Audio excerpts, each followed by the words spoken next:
पिछले 7 साल में 42% बढ़ गई है सरकारी कर्मचारियों और पेंशनभोगियों की सैलरी और पेंशन। साथ में ही 8वें वेतन आयोग का गठन। वित्त मंत्रालय ने राज्यसभा में दी महत्वपूर्ण और ताज़ा अपडेट। दोस्तों, 25 जुलाई 2023 को वित्त मंत्रालय के द्वारा राज्यसभा में केंद्रीय कर्मचारियों की सैलरी और पेंशन में बढ़ोतरी के संबंध में एक महत्वपूर्ण जानकारी दी गई है। यानी कि ये जानकारी दी गई है कि 7वें वेतन आयोग के गठन से लेकर अब तक कर्मचारियों की सैलरी और पेंशन कितनी बढ़ गई है। इसके अलावा 8वें वेतन आयोग का गठन कब किया जाएगा, इसके बारे में महत्वपूर्ण जानकारी सभी केंद्रीय कर्मचारियों और पेंशन भोगियों के लिए।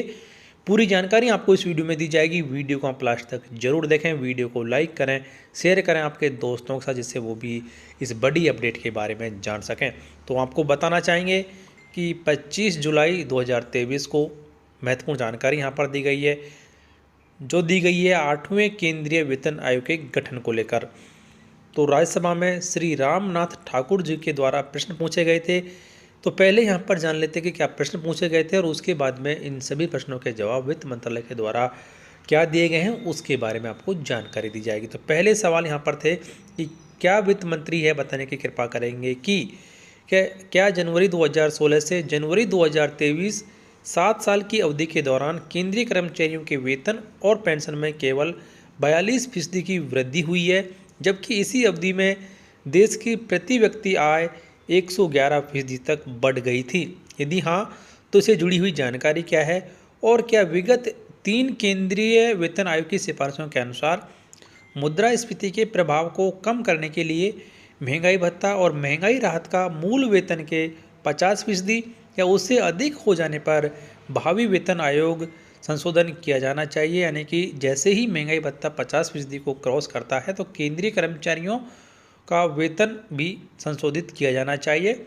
और अंतिम प्रश्न यहाँ पर था, चूँकि महंगाई भत्ता और महंगाई राहत की दर जनवरी 2024 से 50% या उससे अधिक भी होने का अनुमान है, तो क्या केंद्र सरकार का 8वें केंद्रीय वेतन आयोग की स्थापना का विचार है? यदि हाँ, तो उसे जुड़ी हुई जानकारी क्या है?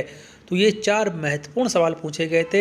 इन चारों सवालों के जवाब वित्त राज्य मंत्री श्री पंकज चौधरी जी के द्वारा दिए गए हैं, जो कि इस प्रकार हैं। पहले 2 सवालों का जवाब यहाँ पर दिया गया कि केंद्र सरकार के कर्मचारियों और पेंशन भोगियों को महंगाई भत्ते और महंगाई राहत का भुगतान मुद्रास्फीति के कारण उनके वेतन और पेंशन के वास्तविक मूल्य में हुए ह्रास की क्षतिपूर्ति के लिए किया जाता है। इन दरों में जनवरी 2023 में वेतन और पेंशन के 42% की वृद्धि की गई थी। यानी कि फिलहाल कर्मचारियों और पेंशन भोगियों को 42% की दर से महंगाई भत्ते का भुगतान किया जा रहा है। महंगाई भत्ता और महंगाई राहत की दरें औद्योगिक कामगारों के लिए अखिल भारतीय उपभोक्ता मूल्य सूचकांक के आधार पर आवधिक रूप से प्रत्येक 6 महीने में संशोधित की जाती हैं। और अंतिम 2 सवालों का जवाब यहाँ पर दिया गया था कि 8वें वेतन आयोग के गठन के संबंध में सरकार के पास ऐसा कोई प्रस्ताव विचाराधीन नहीं है। यानी कि फिलहाल 8वें वेतन आयोग के गठन के संबंध में कोई भी प्रस्ताव सरकार के पास में विचाराधीन नहीं है। लेकिन जो महंगाई भत्ता है वो जनवरी 2024 से लगभग 50% को क्रॉस कर जाएगा, क्योंकि अभी तक 46% हो चुका है और अगले 6 महीने में और यदि ये 4% बढ़ जाता है तो 50% ओवरऑल हो जाएगा, जिसका फ़ायदा कर्मचारियों और पेंशन भोगियों को उनकी सैलरी और पेंशन के रूप में मिलने वाला है। लेकिन फ़िलहाल 7 साल का टाइम बीत चुका है और 2026 से 8वें वेतन आयोग का गठन किया जाना है, लागू होना है कर्मचारियों के लिए। लेकिन इसके संबंध में फ़िलहाल सरकार के द्वारा ये साफ कर दिया कि ऐसा कोई प्रस्ताव सरकार के पास में विचाराधीन नहीं है।